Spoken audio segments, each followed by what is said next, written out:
हरिओम। ओम आनंद ma'am, Om Shanti ma'am, ओम ज्ञान ma'am. आप सभी दर्शकों का हमारे चैनल पर स्वागत है।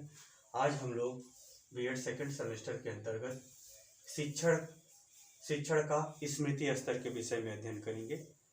पिछला जो वीडियो था मेरा, मैंने स्मृति स्तर की व्याख्या अधिगमकर्ता के अनुसार किया था, जबकि सिलेबस के अनुसार स्मृति स्तर की जो व्याख्या है, जो हार्वर्ड का मॉडल है, उसकी व्याख्या शिक्षक के अनुसार यानी शिक्षण क्रिया के अनुसार करना आवश्यक है। अतः मेरे इस गलती को आप लोग क्षमा करेंगे। इसी अपेक्षा के साथ मैं इसको आगे बढ़ाना शुरू करता हूँ, यानी शिक्षक के अनुसार यानी शिक्षण क्रिया के अनुसार स्मृति स्तर को पढ़ाता हूँ। स्मृति स्तर क्या है? यानी ज्ञान को या किसी क्रिया को या किसी व्यवहार को ज्यों का त्यों अधिगमकर्ता के दिमाग में ठूसना, दिमाग में ज्यों का त्यों सेट करना क्या कहलाता है? स्मृति स्तर का शिक्षण कहलाता है। इसको जो है हार्वर्ड ने जो मॉडल दिया था, उसको हम हार्वर्ड के मॉडल को पंचपदी प्रणाली भी कहते हैं। इसको आप ध्यान रखिएगा, सी टेट यूपी टेट के एग्जाम में एक पंचपदी प्रणाली के बारे में भी पूछता है। फिलहाल हम लोग क्रम से अध्ययन करते हैं। हार्वर्ड ने अपने मॉडल को 4 प्रमुख आधारों पर प्रस्तुत किया था। पहला था केंद्र बिंदु, दूसरा था संरचना, तीसरा था सामाजिक प्रणाली, चौथा था सहायक मूल्यांकन प्रणाली। तो जो केंद्र बिंदु था, केंद्र बिंदु का मतलब यह है कि शिक्षण क्रिया करते समय अध्यापक किन किन बातों को फोकस करते हुए अधिगमकर्ता के दिमाग में ठूसता है। कोई जानकारी, कोई व्यवहार, यानी कोई प्रशिक्षण।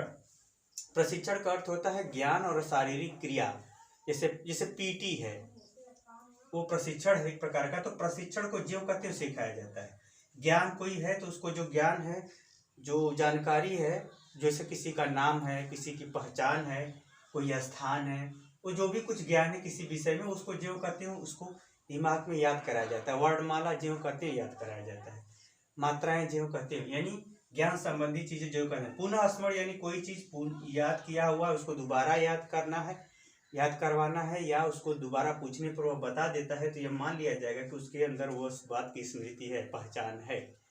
पुनः प्रस्तुति यानी किसी व्यवहार को यदि करना सिखाया जाता है, अगर वह पुनः उस व्यवहार को ऐसे ही करना शुरू कर देता है तो पुनः प्रस्तुति, यानी यह स्मृति स्तर का मुख्य आधार है, मुख्य केंद्र बिंदु है, यानी शिक्षण के अंतर्गत। इन्हीं आधारों के आधार पर स्मृति स्तर के माध्यम से, स्मृति के माध्यम से शिक्षक विद्यार्थियों की स्मृति में ज्ञान, अभ्यास, प्रशिक्षण, पुनः स्मरण इत्यादि चीजों को ठूसता रहता है, यानी जो कहते हैं याद कराता रहता है।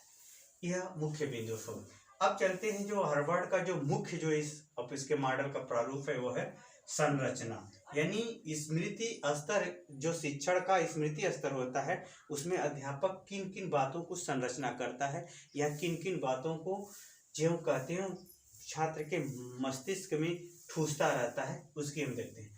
संरचना का जो पहला है प्रस्तावना एवं तैयारी, यानी किसी बात को, जैसे प्रस्तावना व तैयारी। प्रस्तावना व तैयारी का मतलब समझिए, जैसे कि आप किसी विचार को व्यक्त करना यदि सीखते हैं तो उसको क्या कहते हैं? प्रस्तावना।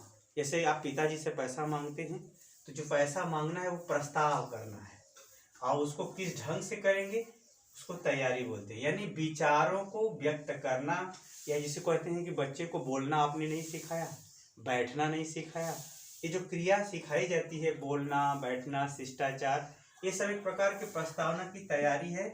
जो यह प्रस्तावना स्मृति स्तर से ही संबंधित होती है, जिसका वह अपने मन मस्तिष्क में रचना करता है, वह भी क्या है? स्मृति शिक्षण का स्मृति स्तर ही है।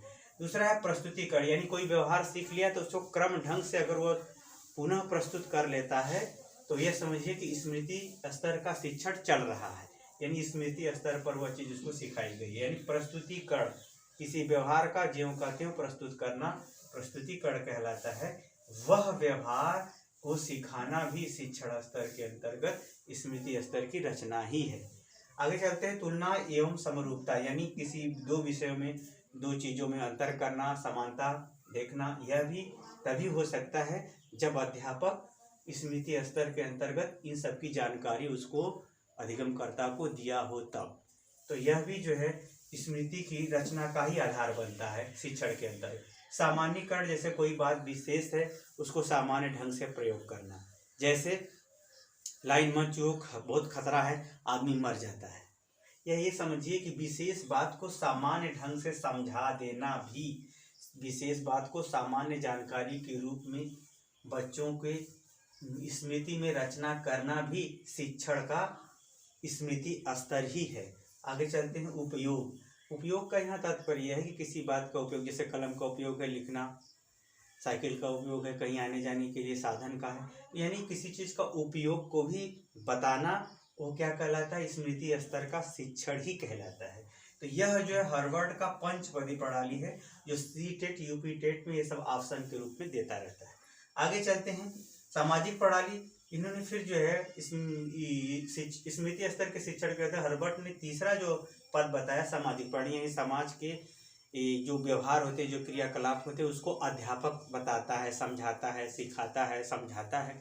जो कुछ भी वह समाज के नियम, संस्कृति, धर्म, क्रियाकलाप, परंपरा, नियम, कानून, आवश्यकता, संविधान, जो कुछ भी समाज से संबंधित रीति परंपरा, रीति रिवाज, जो कुछ भी वो सिखाता है, बताता है, वह भी सभी सामाजिक प्रणाली के ही जो है सामाजिक प्रणाली की जो गतिविधियां छात्र सीखता है, वह भी सभी क्या है? स्मृति स्तर की ही शिक्षण प्रणाली के अंतर्गत आता है। जैसे दीपावली का त्यौहार है, बच्चा जान गया दीपावली का त्यौहार है, दीपावली का त्यौहार आता है, तो वह यह जो जानकारी उसको समाज के विषय में मिली है, क्रियाकलाप व्यवहार के विषय में, वो भी स्मृति स्तर ही है। वो भी अध्यापक के माध्यम से ही सीखता है। इसलिए अध्यापक को अपने शिक्षण गतिविधियों को सामाजिक प्रणाली के अंतर्गत भी पढ़ाना चाहिए या समाज के व्यवहार से जोड़ करके सिखाना चाहिए, क्योंकि वह समाज से जब जुड़ेगा तभी उसको जो है सामाजिक प्राणी बन सकेगा या स्मृति स्तर के आधार पर आगे कुछ समाज के लिए या अपने लिए कर सकेगा। आगे चलते हैं। सहायक के मूल्यांकन प्रणाली।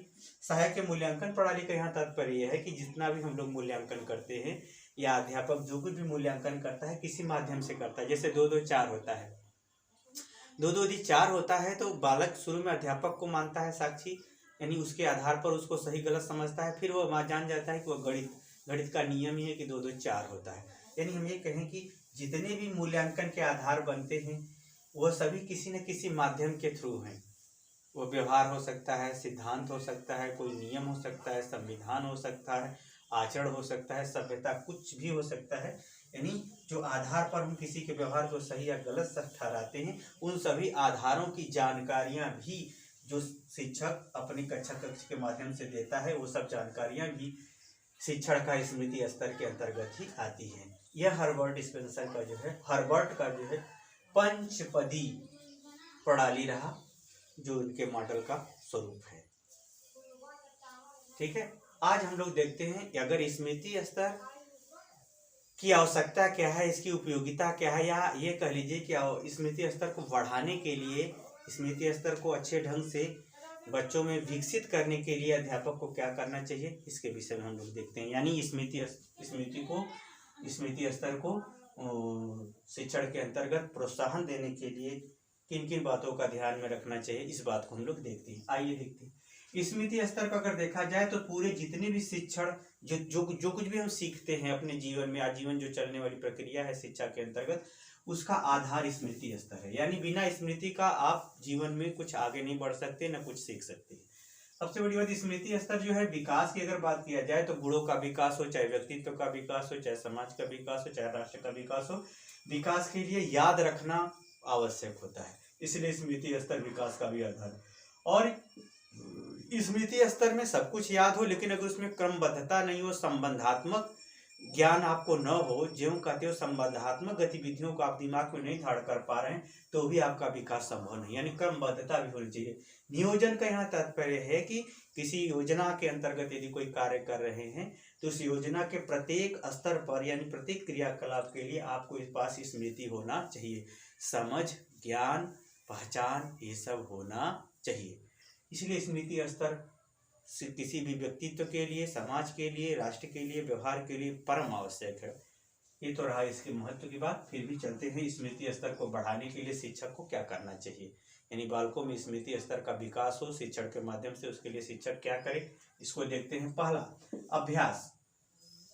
यानी अध्यापक को जो भी कुछ भी सिखाया है, ये हालांकि स्मृति स्तर प्राथमिक स्तर पर बहुत महत्वपूर्ण होती है, आगे भी कक्षाओं में महत्वपूर्ण होती है। अभ्यास, यानी शिक्षक को अभ्यास कराने पर बल देना चाहिए, विषय वस्तु को बार बार याद कराना चाहिए, अगर बालक भूलता है तो उसे बार बार अभ्यास कराना चाहिए, और वह अभ्यास व्यवस्थित होना चाहिए, क्रमबद्ध होना चाहिए, यानी उसमें धीरे धीरे सरल से जटिल की ओर होना चाहिए, यानी उस ढंग में क्रमबद्ध होना चाहिए और व्यवस्थित होना चाहिए, यानी उस महत्व के अनुसार, आवश्यकता के अनुसार उसका सिस्टमेटिक अरेंजमेंट हो, तब वो जो है अधिगम शिक्षण के माध्यम से अधिगमकर्ता के स्मृति स्तर में विकास किया जाता है। या ज्ञान, यदि ज्ञान को ही अध्यापक कोई जानकारी भी दे रहा है तो इस बात का भी ध्यान रखना चाहिए कि अध्यापक उस बात व्यवस्थित जानकारी को व्यवस्थित एवं क्रमबद्ध ढंग से ही दे, ताकि बालक उसको क्रमशः सीख सके और उसकी स्मृति में विकास हो सके। दूसरा है उपयोगिता एवं सार्थकता। यदि बालक को अगर कोई चीज़ याद कराना है तो उसकी उपयोगिता पर, उसके महत्व पर, उसकी क्या ज़रूरत है, इसको बता करके उसको यदि याद करवाता है, सेम टू सेम उसको याद करवाता है, तो वो काफ़ी स्मृति में उसके विकास होता है। अध्यापक यदि तीसरा अगर देखते हैं रुचिपूर्ण प्रस्तुति, यदि अध्यापक कक्ष में विद्यार्थियों पर नियंत्रण करने के साथ साथ वह कोऑपरेट करता है, यानी आत्मीयता के साथ उनसे जुड़ा हुआ है और रुचिपूर्ण ढंग से अपना अध्याय या अपना ज्ञान प्रस्तुत कर रहा है, तो उनके स्मृति स्तर में काफी विकास होता है छात्रों के। आगे चलते हैं, अगर शिक्षक को चाहिए कि शिक्षण के अंतर्गत पुनर्बलन का प्रयोग करे, यानी कोई जानकारी ज्ञान के तौर पर अगर बच्चों से ली जाती है, अगर बच्चे उसका उत्तर देते हैं तो उसके लिए धन्यवाद दे, शाबाश, अच्छा, बहुत अच्छा, इस प्रकार का संबोधन उसको विद्यार्थियों को देता है, ताकि शिक्षण क्रिया के अंतर्गत स्मृति स्तर का शिक्षण प्रभावशाली हो सके, यानी बालकों को स्मृति स्तर का अच्छी ढंग से, बालकों में स्मृति का विशेष ढंग से विकास हो सके, अच्छे ढंग से विकास हो सके, यानी पुनर्बलन का प्रयोग करना आवश्यक है। लिखने पर बल देना चाहिए। स्मृति स्तर के शिक्षण के लिए सबसे महत्वपूर्ण बात यह है कि वह विषय वस्तु को ज़्यादा से ज़्यादा लिखने पर बल दे। लिखने पर अगर बल देगा तो उसे ज़्यादा से ज़्यादा याद होगा, सेम टू सेम याद होगा, जैसे परिभाषा याद होगा, नाम याद होगा, संबंध के आधार क्रिया उसकी याद होगी। इस प्रकार से यदि लिखने पर बल दे, अगर शिक्षक बल दे छात्रों के, तो स्मृति स्तर का तेजी से विकास होता है। शिक्षण के अंतर्गत यदि अध्यापक जो है बोल कर याद कराने पर बल दे, यानी किसी बालक को अगर याद नहीं हो रहा है कोई चीज़ तो उसे बोल कर याद करने को कहे, और अध्यापक भी जो है बोल करके प्रभावपूर्ण ढंग से शब्दों में उचित आरोह अवरोह का प्रयोग करते हुए अगर बोल करके वह सुर, भाव, रस के साथ अगर प्रस्तुत करता है तो भी स्मृति स्तर जो है बहुत तेजी से बालकों के अंदर बढ़ता है। यानी ऐसा शिक्षण का यह स्वरूप स्मृति स्तर को बढ़ा देता है, यानी स्मृति की क्षमता को बढ़ा देता है अधिगमकर्ता के अंतर्गत। आगे चलते हैं संबंधात्मक शिक्षण, यानी बालकों को स्मृति के विकास के लिए शिक्षण के अंतर्गत जोड़ करके उसको सिखाना चाहिए। जैसे क माने कौवा, ख माने खरगोश, यानी कौवा को देख के वो क को पहचान जाएगा, खरगोश को देख के ख को पहचान जाएगा। इस प्रकार से जो कुछ भी स्मृति स्तर की जो शिक्षण है उसमें अध्यापक यदि संबंध को जोड़ करके यदि सिखाने का प्रयास करता है तो बालकों में स्मृति स्तर का तेजी से विकास होता है, अर्थात स्मृति अच्छी होती है, उनको तेजी से उसका ज्ञान हो जाता है। आगे चलते हैं नियंत्रण युक्त शिक्षण। अध्यापक कक्ष में स्मृति स्तर के शिक्षण के लिए यदि पूरे कक्षा पर नियंत्रण करते हुए, सब पर नियंत्रण यानी शांति, कंट्रोल, इस प्रकार से कहें कि कक्ष पर पूरी तरह से नियंत्रित रख करके यदि वह कोई चीज़ सिखाना चाहता है तो शिक्षण का परिणाम अच्छा आता है, यानी स्मृति स्तर का शिक्षण जल्दी से जल्दी हो जाता है। आगे जाते हैं पुनः परिस्थिति। यदि बालक नहीं स्मृति यानी सेम टू सेम उसको नहीं सीख पा रहा है, सेम टू सेम व्यवहार नहीं कर पा रहा है, समान व्यवहार नहीं कर पा रहा है, तो अध्यापक क्या करे, उसको पुनः परिस्थिति करे। उस ज्ञान को या उस व्यवहार को बार बार अगर कक्षा में प्रस्तुत करता है तो बालकों में स्मृति स्तर तक वह ज्ञान पहुंच जाता है, यानी स्मृति का उनके विकास होता है, स्मृति हो जाती है। अब 10वां चलते हैं परीक्षण पर बल। अध्यापक को जो है समय समय पर बालकों की स्मृति के लिए, यानी जो पढ़ाई गई चीज़ें वो याद हो पाया कि नहीं, भूल गए हैं कि नहीं, ये सब भी जांच परख करते रहना चाहिए। यदि भूल गए तो अभ्यास कराना चाहिए या होमवर्क देना चाहिए। इस प्रकार से वो यदि क्रियाकलापों को यदि बढ़ावा देता है शिक्षक तो स्मृति स्तर का शिक्षण प्रभावशाली होगा, अर्थात बालकों में स्मृति की क्षमता बढ़ेगी। आगे चलते हैं कथा और कहानी विधि।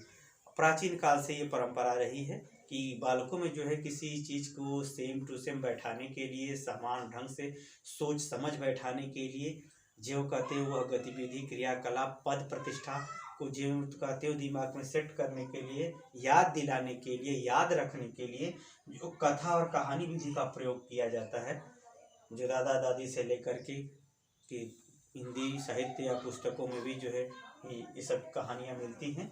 तो वो कहानियों के माध्यम से भी यदि अध्यापक शिक्षण कार्य करता है तो बालकों के जो है अंदर स्मृति बहुत तेजी से विकसित होती है, यानी स्मृति स्तर का शिक्षण काफ़ी सफल होता है।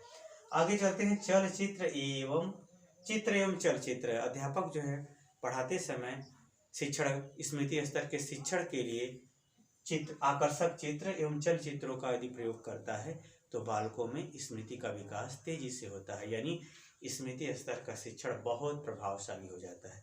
उम्मीद है कि आप स्मृति स्तर के शिक्षण के लिए जो सुझाव बताए गए हैं वो आप समझ गए होंगे।